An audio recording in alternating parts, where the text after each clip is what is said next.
मनुस्मृति की व्यवस्था हो गई साथियों, स्त्री शूद्रो नाधिताम, स्त्री और शूद्रों को पढ़ने लिखने का अधिकार नहीं मिलेगा।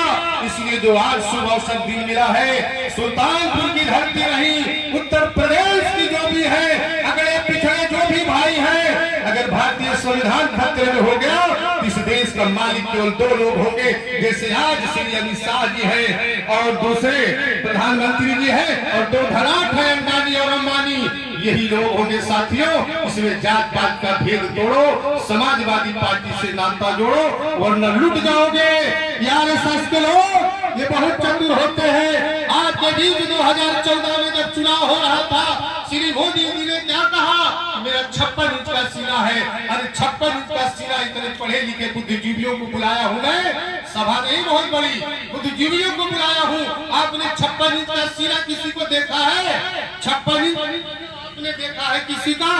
बताइए, हाथ खड़ा करिए, कोई देखा है बता दीजिए। आओ कि लोग बैठे हैं, 56 इंच का होता किसी सीना? यही बनारस में आए प्रधानमंत्री महोदय चुनाव लड़ने, कहे मैं नहीं लड़ने आया हूँ, मुझे गंगा मैया ने बुलाया है।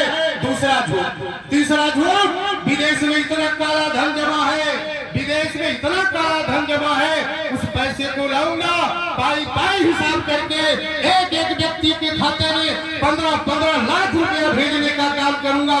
मेरे साथियों, आपको मिला क्या? ये निषाद समाज के लोगों को लगता है मिल गया है, बाकी वर्गों को नहीं मिला है। ऐसे झूठ माफिया है, ये बहुत बड़े झूठ के सरदार हैं। गूगल पे चेक करिए, देखिए, बोलिए इस देश का प्रधानमंत्री, इस देश का कौन झूठा है, तो गूगल तुरंत बताएगा कि अगर कोई झूठा है तो प्रधानमंत्री श्री मोदी जी झूठे हैं। यहाँ जात पात की बात नहीं है। समाजवादी पार्टी एक जात विशेष को नहीं, हर समाज को हर सियासत पर ले जाने का काम करती है, चाहे ब्राह्मण हो, चाहे ठाकुर हो, चाहे दलित का बेटा हो, चाहे पिछड़े का हो, चाहे अगड़े का हो। समाजवादी पार्टी सबको सम्मान देने का काम करती है, सबको हक और अधिकार देने की बात करती है। इसलिए आरएसएस के लोगों से सावधान रहना पड़ेगा। अगर आरएसएस के लोग भारतीय जनता पार्टी 2024 में अगर पुनः रिपीट हो गई, तो मैं कह रहा हूं, जो कुर्सी पर बैठे हो साथियों, ये बैठना मुश्किल हो जाएगा। इसलिए अगर दिल में जरा से भी जगह हो तो लग जाइए बाबा साहब के संविधान बचाने में। गांव-गांव, रोड चक्रों, चट्टी चौराहे पे हर जगह ये चर्चा करिए, संविधान खतरे में है। इसलिए हमको मजबूरी है, क्योंकि बसपा सरकार, बहुजन समाज पार्टी दगा कारतूस हो गई है, कभी हुआ करती थी। इसलिए आपके उत्तर प्रदेश में अगर कोई पार्टी बची है तो समाजवादी पार्टी है, जो उसको खत्म कर सकती है, रोक सकते हैं, और कोई रोकने वाला नहीं मिलेगा। ऐसा है? बता दीजिए हमको, आप लोग कोई है ऐसा? इसलिए सजे अभी सर्व समाज, बजे विजय का डंका, और रह न जाए आरएसएस के लोगों का रावण की लंका। इसमें सावधान होने की जरूरत है। रही बात, यहाँ मछुआ समाज के सौजातीय बंधु मेरे उपस्थित हो, माननीय राष्ट्रीय अध्यक्ष अभी 1-1.5 महीना पहले मुझे कहे, भीम बाबू, भीम जी, मेरे और भी वरिष्ठ नेता, बड़े-बड़े नेता लोग थे, लालजी वर्मा भैया बैठे थे, कहे भीम ये बताओ, ये निषाद समाज को हो क्या गया है, मछुआ समाज के लोगों को? मेरे पिताजी मानी नेताजी फूलन देवी को अपनी बेटी समझते थे, 2 बार पार्लियामेंट भेजने काम किए, तिहाड़ जेल से हमने निकाला उनको, सारा मुकदमा वापस किया, और फूलन देवी के नाम पर इन निषादों का नाम रोशन हुआ। उसके बाद इन निषादों को हो क्या गया मेरे साथियों, कि क्यों नहीं हमको 100% वोट देते हैं? ऐसा नहीं है, 100% क्यों नहीं देते हैं? ये उनकी सोच थी। दूसरा कहे, आपके समाज को बढ़ाने के लिए डॉक्टर संजय के बेटे को हमने गोरखपुर से टिकट देने का काम किया, कोई उनका जनाधार नहीं था, बसपा सपा के गठबंधन में, और परवीन जी को वहां से टिकट दे करके अगल बगल के हमारे पार्टी के सारे नेता लग करके मुझे भी राष्ट्रीय अध्यक्ष ने फोन करके भेजा था कि जाओ भी वहां जमुना जी की जमानत कराए हो, आपका क्रेज होगा।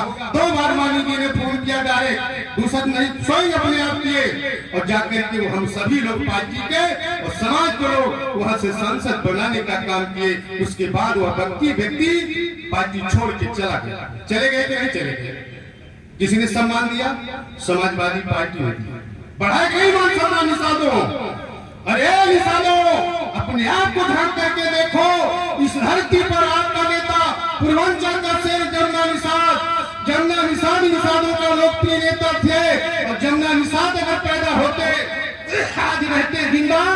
तो डॉक्टर संजय नहीं, कोई नेता नहीं बन पाता। इतना बढ़िया मजबूत नेता एक समाज की लड़की थी, सरोज बाबा की लड़की थी, महाराजगंज की लड़की थी। बसपा सरकार में वो बहुत बड़े सफाई थे, लेकिन जीत नहीं पाते थे।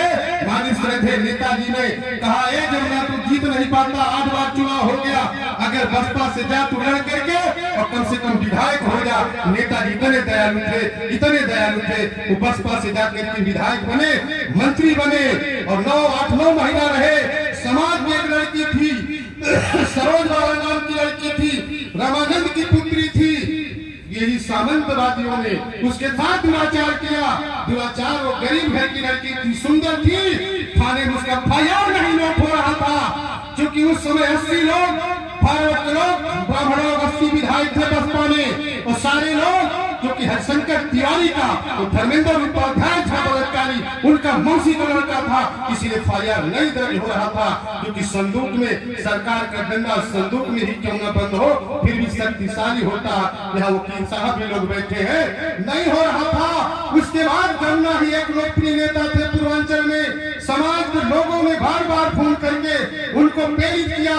जमुना जिस समय वैष्णो देवी दर्शन करने गए थे, वहां से लौटने के बाद खुटहान आए, और खुटहान आने के बाद उसके बाद प्रोटोकॉल के तहत महाराजगंज जा रहे थे।